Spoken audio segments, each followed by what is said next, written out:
Hey everyone, it's Brittany and Katie with the Q Team in Rochester, New York.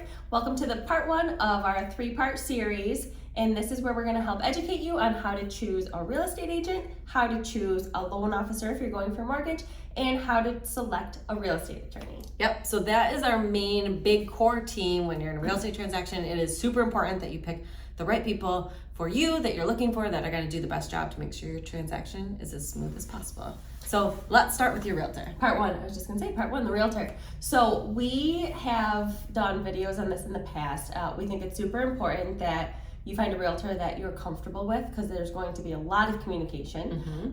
You need to select a realtor that is going to be responsive. Again, part of communication is responding back and forth. So somebody who's going to be able to answer your questions in a timely manner.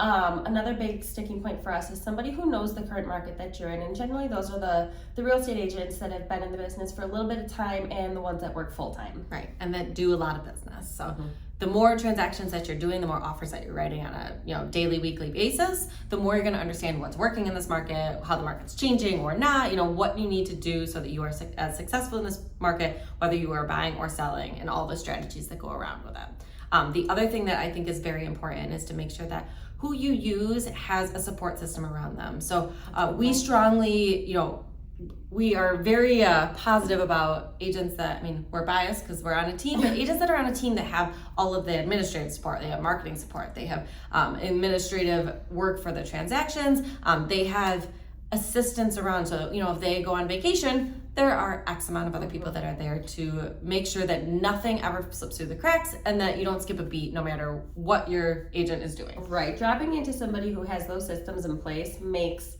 a transaction seamless from start to finish. And there's so many hands behind the scenes helping us maintain those standards, and we appreciate them more than we can ever express. But they are helping us give our customers the best experience as possible. And lastly, my opinion is that you should just make sure you like your agent. I was like, what is You're spending a ton of time with them. You're communicating with them on a daily basis, oftentimes, a lot of times throughout the day. While you're looking, during the process, afterwards, with questions, all of that, you gotta make sure that you like them, that you're meshing.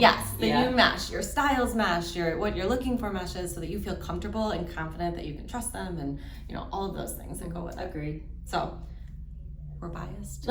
We think we're the right choice. But make sure that you find an agent that's going to work best with you. And then next week we will discuss how to make sure that you pick the right mortgage officer for you so that that mortgage process is just as smooth.